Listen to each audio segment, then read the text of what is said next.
Over the years, prepping has gained quite a bit of popularity to the point where it's almost sort of mainstream. To me, this is both a good thing and a bad thing.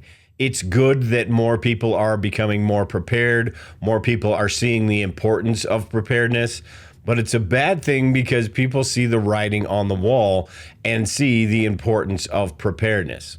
Overall, I think it's a good thing that more people are becoming prepared, regardless if nothing happens or if some of the things that we think could happen do happen. I think another factor that has helped prepping become so popular is the available information these days. Back when I started, you had books, a few websites, but not really a whole lot to go on. These days, that information is almost never ending. With videos and articles and podcasts, we can learn just about everything we need to in preparedness. And while it's great to be able to have all of this information, it also means that there's a lot of bad information out there. And that's what I want to go over today is some of the fundamentals that we should be paying attention to and some of the things that we should also be a little bit leery of and do a little bit more research on that could actually get us killed. Now, when I say that these things could get you killed, I mean that quite literally. There might be some instances where that's not the case, but a lot of situations, if we fall short in one area or another in different disasters or emergency, that literally could be the difference between life and death. And the first one I've got here, and you've probably noticed this, but there are a lot of AI videos on YouTube these days. And on the surface, it doesn't seem all that bad, but there really is a lot of information in those videos that just isn't good. Some of the basic information in those videos is just fine. But the nuance that you get from people who actually are in preparedness, people like me and other YouTube channels that have been doing this for a while and understand all the ins and outs of this, you're going to get much better information. AI videos are becoming so good these days, you can't even tell they're AI. From the writing to the voices. This video right here shows you what they can do with AI right now, and this is just the beginning. Hey, how's it going? Hey there, it's going great. How about you? I see you're rocking an open AI hoodie. Nice choice. What if I were to say that you're related to the announcement, or that you are the announcement? Me? The announcement is about me? Well, color me intrigued. Are you about to reveal something about AI? Or more specifically about me as a part of open AI? You've got me on the edge of I don't really have a seat, but you get the idea. What's the big news? Yeah, we've got a new model that can interact with the world through audio, vision, and text. Skynet. We're talking about Skynet. Now, the reason this is so bad is because what these AI models do is they scrape the internet, they look through different articles and a bunch of different things, and then kind of extrapolate from that and gather their own information. But the flaw in that is which websites are they looking at? What information are they basically regurgitating? And like I said in the beginning, with all the information available, there's great information, there's bad information, and there's information in between. So I think it's important to just sort of keep your eyes open. You can watch these videos and get the basic information, but do a little bit more research on these. I've seen some that have talked about building a first aid kit from the dollar store. Not a good idea. Yes, you can get some supplies from the dollar store to add to your first aid kit, but don't go straight dollar store first aid kit. And this leads me to my second one. This is the made in China prepping or the dollar store prepping. And by made in China, I don't mean everything that comes out of China and you need to buy USA only. That is just not possible these days. Everything is made overseas and we import everything here into the United States. So for the most part, that's not possible. What I'm talking about is the really cheaply made dollar store, Walmart, Temu, those types of items.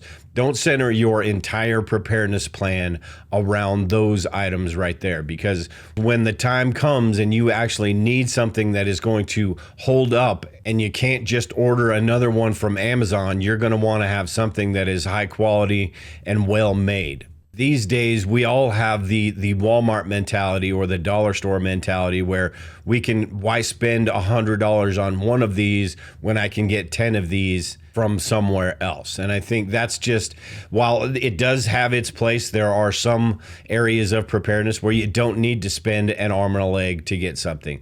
There are some where it's just really important to get the good supplies.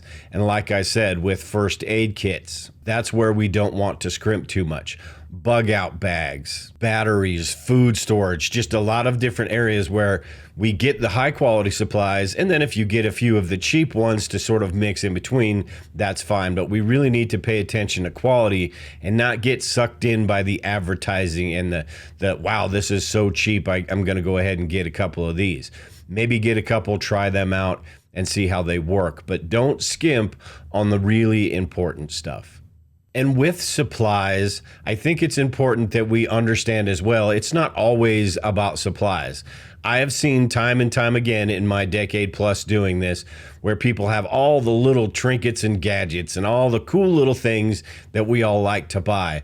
But preparedness and survival is about much more than that. It's about having more than just the first aid supplies. It's about having more than just the food storage. It's about more than having, that really fancy fixed blade knife or a really cool water filter.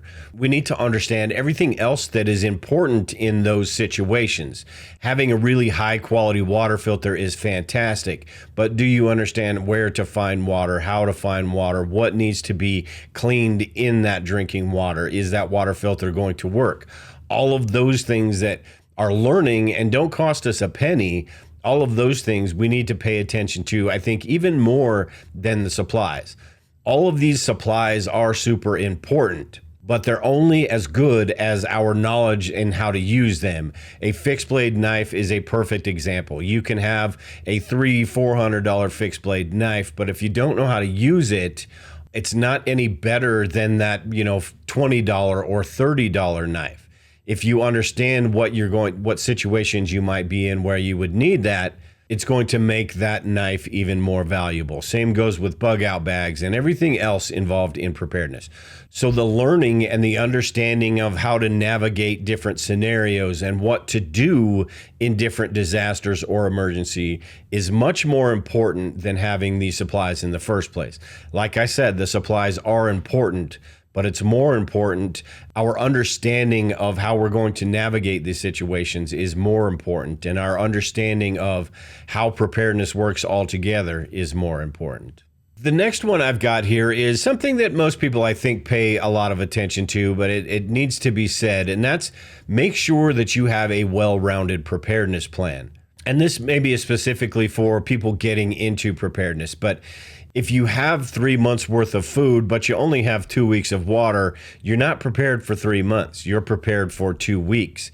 If you're building up one area of preparedness at a time, say you're working on your food storage, and once you've got that set, you're going to work on some first aid stuff, then you're going to work on some home security, and then you're going to work on your water storage. If you're doing it that way, you're leaving a lot of holes in your preparedness plan, and you're basically crossing your fingers that nothing happens in that time frame where you're getting ready.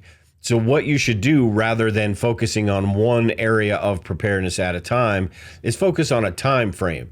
So if you're getting prepared for 3 days, you're working on all of these areas of preparedness for that 3 days. And then you bump that up to maybe a week, and then 3 weeks, and then a month, and maybe 3 months. And then you go as far as you feel like you need to go in preparedness. But make sure it's a well-rounded plan and you've got all your bases covered at first, because the most likely disasters are going to be the ones that last a few days, or emergencies, the ones that last a few days. So make sure you have your bases covered with those first and then expand out. Don't do it one piece at a time. And speaking of the disasters that are most likely, another pitfall that some people get into is they get sort of tunnel vision and they focus on one certain disaster, whether that be this large-scale disasters that you hear about on the news all the time, or they just focus on the natural disasters, the small scale disasters, the personal doomsdays. I think that focusing on one specific disaster or focusing on just the small disasters or the large disasters really puts a hole in your preparedness plan as well. If you're focusing on, say, a nuclear bomb or fallout or something like that, you'll have all the stuff you need, the gas mask, the potassium iodide, all those things to survive a nuclear blast. But you're missing out on some of the things you might need if you live in the South, if it's a hurricane, if it's a earthquake, or just a really terrible economy, which is something we're experiencing these days, and money is really tight. You're missing all of those things. Yes, you may have the whole family decked out with gas masks and things like that, but if you can't put food on the table or you can't pay the electric bill, the odds are you're going to be looking for somebody to buy those gas masks and all that stuff. So make sure you're focusing on everything, not just the big stuff, not just the small stuff. If that's what you want to do is just prepare for a couple weeks, that's fine. You do exactly what you feel like you need to do, what makes you comfortable. But it does seem like with the things going on these days that more than ever, something big could happen, whether that be a monetary thing, our economy, whether that be world wars. Seems like there's a lot going on, a lot of fighting all over from the Middle East to China to Russia, a lot of different things that could escalate pretty quickly. So while the smaller disasters are the more likely disasters, the larger type events are possible. They're just not as likely as the smaller ones. But with that, you've got the smaller disasters that are pretty easy to navigate. Say it's a natural disaster or hurricane or something like that. Those are fairly easy to navigate and you can get over those in a few days. The larger type disasters may be less likely, but the consequences of these are much worse, meaning they are going to last much longer. They're going to be more devastating for a longer time period, more loss of life, more struggles, more secondary and tertiary events, meaning if it is a war, what does that mean? Does somebody attack the United States, and what comes after that? Does that destroy the economy? Does that destroy the electric grid? All those different things. So while the more likely disaster scenarios are the ones that we may face on a daily basis that only last a day or two, these larger ones we can't ignore because of the impact that they might have. Now, it's entirely possible we go our entire lives without seeing one of these large-scale disasters. When I started this 12, 13 years ago, the economy, the national debt was outrageous. And I never thought we'd get to the point where we are here, where you look at the national debt right now, and it's worse than I ever could have imagined. You see the politicians in Washington that act like they don't really even care about us down here.